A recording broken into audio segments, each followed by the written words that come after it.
बतौर forest officer रतौरगढ़ के जंगल में कबीर का आज पहला दिन है। जहां पहुंचते पहुंचते उसे शाम हो गई। फिर ऑफिस के बाहर वो जैसे ही खुले आसमान में निकला तो उसे पश्चिम की ओर से तेज धुंध का बादल आसमान में उड़ता दिखा, मानो जैसे पूरा जंगल जल रहा हो। यह नजारा देखते ही कबीर ने ना आओ देखा ना ताओ और जिप्सी पर बैठकर जंगल की ओर निकल गया। कबीर को जंगल में जाता देख उसके सहयोगी भी दूसरी गाड़ी से उसके पीछे निकल पड़े। कबीर बेतहाशा जंगल में बढ़ता हुआ पहाड़ी के एक डेड एंड पर पहुंच चुका था, जहां से पश्चिम का वो जंगल साफ साफ दिखने लगा था। कबीर ने जब ध्यान से देखा तो आग कहीं नहीं लगी हुई थी। फिर यह धुंध कैसी थी? ये सवाल कबीर की समझ से परे था। तभी कबीर के पास उसके सहयोगी भी पहुंचे, जिसे देख कबीर ने कहा, माजरा क्या है? जंगल के इस हिस्से में इतनी धुंध क्यों है? ये तो आज तक कोई नहीं समझ पाया, और जिसने भी समझने की कोशिश की उसकी जान चली गई।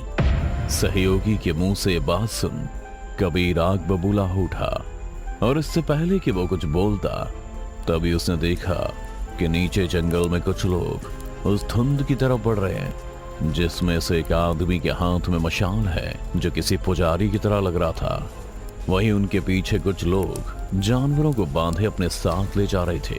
जंगल से जानवर लेकर कहां जा रहे हैं ये लोग? अपने सहयोगी से कहते हुए कबीर गाड़ी की तरफ बढ़ा ही था कि तभी सहयोगी ने उसे रोकते हुए पूछा, सर कहाँ जा रहे हैं आप? भले ही तुम लोगों से कुछ नहीं हो पाया, पर अब मैं आ गया हूं। अब मेरे रहते जंगल में पोचिंग बिल्कुल भी नहीं हो सकती।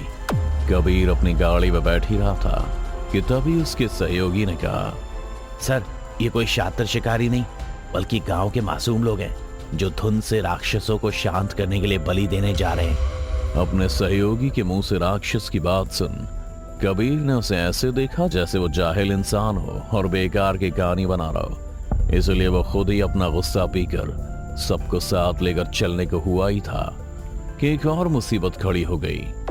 सबने कहा कि वहां पहुंचते पहुंचते रात हो जाएगी और तब तक उनकी पूजा भी खत्म। ये सब सुन कबीर ने कहा, ठीक है, मेरी नजर में पहली बार है इसलिए छोड़ रहा हूं। आइंदा से ऐसा ना हो, खबर भिजवा देना।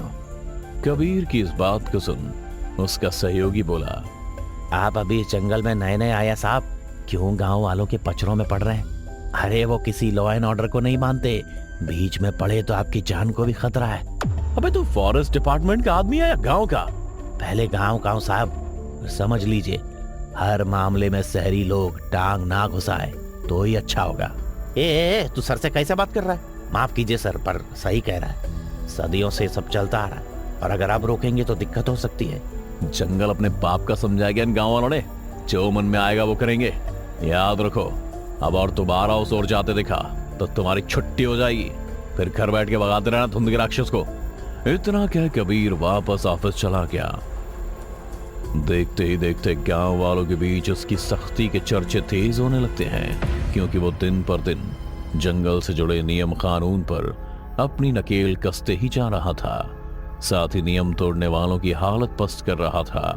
अब ना तो गांव वाले जंगल से लकड़ियां ला पा रहे थे और ना ही अपने मवेशियों को जंगल में चराने जा पा रहे थे। फिर देखते ही देखते वो दिन आ गया जब जंगल के पश्चिम में धुंध बननी शुरू हो गई। कबीर वहीं पहाड़ी पर बैठा सिगरेट पी रहा था। तभी एक बार फिर से उसकी नजर उसी धुंध पर गई और देखते ही उसने सिगरेट को फेंका और पहाड़ी से उतरते हुए जंगल में उसी ओर बढ़ गया जैसे शाम अपने सुरूर पर चढ़ रही थी। जंगल के उस हिस्से में धुंध तेज होती जा रही थी और अंत में धुंध इतनी बढ़ गई कि कबीर को अपने आगे कुछ नहीं दिख रहा था और इसी चक्कर में उसकी गाड़ी जाकर एक बड़े पेड़ से टकरा गई। बढ़ती धुंध के साथ अब आसमान भी काला स्याह हो गया था और गाड़ी पेड़ से टकराने की वजह से कबीर भी थोड़ा चोटिल हो गया था। वो गाड़ी से उतर पैदल आगे बढ़ने लगा। तभी किसी ने पीछे से उसकी पीठ पर वार किया और फिर वापस से धुंध में गायब हो गया। कौन था ये? सामने आओ। कायरों की तरह पीठ पर क्या वार करते हो? कबीर ने इतना कहा ही था कि तभी चारों तरफ से घोड़ों के हिनहिनाने की डरावनी आवाजें आने लगती है और साथ ही ऐसा लगा जैसे कि वो उसकी तरफ ही बढ़ रहे हों। पर आवाज इस तरह से चारों ओर से आ रही थी कि कबीर के लिए तय कर पाना मुश्किल था कि खतरा किस दिशा से उसके पास आ रहा है। तभी उसे सामने धुंध में कुछ चमकता हुआ अपने पास नजर आया। डर के मारे अब कबीर के भी पसीने छूटने लगे थे। फिर भी अपनी हिम्मत बांध कबीर ने कहा, अरे कौन है, बताता क्यों नहीं? साफ साफ बताओ वरना मैं गोली चला दूंगा। कबीर ने इतना कहा ही था कि उसे धुंध में एक मशाल दिखी, जिस पर किसने क्या फेंका पता नहीं, लेकिन मशाल से आग टकराते ही चारों तरफ एक चिंगारी फैल गई। तभी कबीर की नजर मशाल के पीछे खड़े एक इंसान पर गई, जो शायद वही पुजारी था जिसे उसने कभी पहाड़ी के ऊपर से देखा था। पर तब कबीर ने ये नहीं सोचा था कि जब वो सामने आएगा तो उसे देख उसकी रूह कांप जाएगी, क्योंकि वो पुजारी था ही ऐसा कि उसे अगर कोई देख ले तो मौत आ जाए। उसकी एक आंख तो ऐसे बंद थी जैसे मानो किसी ने सुई धागे से सिल रखी हो। कबीर ने जैसे तैसे हिम्मत कर उससे कहा, ये तुम ही थे जिसने मुझ पर वार किया? और एक सरकारी अफसर पर हाथ उठाने का मतलब भी जानते हो तुम? अच्छा पोचिंग, इसलिए मारना चाहते हो तुम मुझे? मैंने बचाया है तुम्हें, नहीं तो मारे जाते तुम उस धुंध राक्षस के हाथों। अब रास्ते से हट जाओ, नहीं तो बलि में देरी हुई तो हम सब मारे जाएंगे। पागल समझाए क्या? गांव वाले को राक्षस के नाम पर बेवकूफ बना सकते हो? मुझे नहीं। चलो अब जानवर को छोड़ो और चलते बनो, नहीं तो यहीं पर पांचों को ठोक दूंगा। पुजारी लगातार कबीर को समझाने की कोशिश कर रहा था कि बलि कितनी जरूरी है, पर उसने उनकी एक नहीं सुनी और अपने बंदूक के दम पर जानवर को आजाद करवा उन सभी को वापस जाने का बोल दिया। लेकिन इससे पहले कि कोई कुछ करता, कहीं से जोर की चीखने की आवाज आई और अगले ही पल वो पांचों आदमी औंधे मुंह जमीन पर गिर पड़े और खींचे खींचे जंगल के अंदर जाने लगे।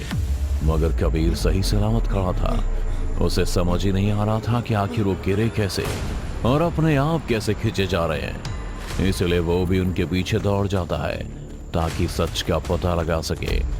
भागते भागते वो धुंध के उस पार एक कांट के घर के पास आ पहुंचा, जहां वो चार आदमी तो नहीं दिखे, मगर वो पुजारी अपनी शक्तियों से एक विशाल धुंध के साए से लड़ता हुआ दिखाई दिया। तभी कबीर आनन फानन में उस धुंध के राक्षस पर गोली चला घर के अंदर चला गया। क्या हो रहा है ये? और बाकी चार कहां गए? ले गया वो राक्षस ने। आप साफ साफ बताएंगे क्या हो क्या रहा है? कबीर के पूछते ही घर के अंदर से उन चारों की चीख गूंजने लगती है और बादल गरजने लगते हैं और एक बार फिर चारों तरफ से घोड़े के पास आने की डरावनी आवाज आने लगती है और पुजारी कांपते हुए कहता है, अब हम में से कोई नहीं बचेगा, उसका बदला आज पूरा हो जाएगा। और उसी के साथ उसने कबीर को वर्षों पुरानी कहानी बतानी शुरू कर दी। इस गांव में बाहर से एक व्यापारी बसने आया था, लेकिन उसकी तरक्की तो एक गांव का जमींदार उससे चलने लगा और उसकी संपत्ति को हड़प उसे गांव से भगा दिया। बाहर का होने के कारण वो कुछ नहीं कर पाया और अपने छुपाई गई संपत्ति को लेकर वो अपने परिवार और घोड़े के साथ छुपकर जंगल में रहने लगा। लेकिन जब ये बात जमींदार को पता चली तो वो वहां भी उस पर टूट गया और अपने चारों बेटों के साथ में लूटपाट मचा दी। पर इस बार वो यहीं नहीं रुके। संपत्ति लूटने के साथ उसने उनके घर की इज्जत भी लूटी और फिर उन सबको मार दिया। जमींदार इतना खूंखार था कि उसने घोड़े को भी जान से मार दिया और पूरे घर में आग लगा दी। फिर कब उस आग के धुएं ने एक राक्षस का रूप ले लिया, ये किसी को पता नहीं चला। जमींदार उन लूटे हुए संपत्ति से और अमीर हो गया, लेकिन उसे पता था कि उसने उस धन को कैसे पाया है, किसी तरह की अनहोनी ना हो। इसलिए उसने शांति हवन कराने के लिए पुजारी को बुलाया, लेकिन किसी वजह से पुजारी को देरी हो गई और इससे पहले कि पुजारी वहां पहुंचता, व्यापारी के परिवार की आत्मा ने धुंध का रूप ले जमींदार की हवेली पर कहर बन बरस गया और सभी जिंदा लाश बन हवा में तैरने लगे। बदले की आग में झुलस रही उन आत्माओं ने घर और बच्चों को भी नहीं छोड़ा। सभी को हवा में लटकाए मौत का इंतजार करवा रहे थे, क्योंकि उन्हें बदला लेना था सबसे पहले जमींदार से, जिसकी हालत उस धुंध के राक्षस ने ऐसी कर दी थी कि वो खून की उल्टियां करते करते मर गया। तभी पुजारी भी वहां पहुंचा। उसे पूरा मामला नहीं पता था, इसलिए उसने सबसे पहले उसे बचाने की सोची और अपने तंत्र मंत्र के सहारे सभी आत्माओं से अकेले लड़ने लगा। और इसी सब के बीच उसे अपना चेहरा खोना पड़ा, क्योंकि धुंध के राक्षस पर वश कर पाना इतना भी आसान नहीं था। पुजारी जमींदार को तो नहीं बचा पाया, पर उनके बेटे को बचाने का उपाय बताया, जो बलि के रूप में था। और अब ये बलि पुजारी के लिए भी जरूरी थी, क्योंकि उसने भी उन्हें बचाने में उनकी मदद की थी। लेकिन कबीर की वजह से इस बार वो बलि अधूरी रह गई और वो चारों धुंध के राक्षस के शिकार हो गए। पूरी कहानी जानने के बाद कबीर कहता है, अपने कर्मों की सजा मिली उन्हें, पर तुम्हारा क्या होगा पुजारी? वही जो उन चारों का हुआ।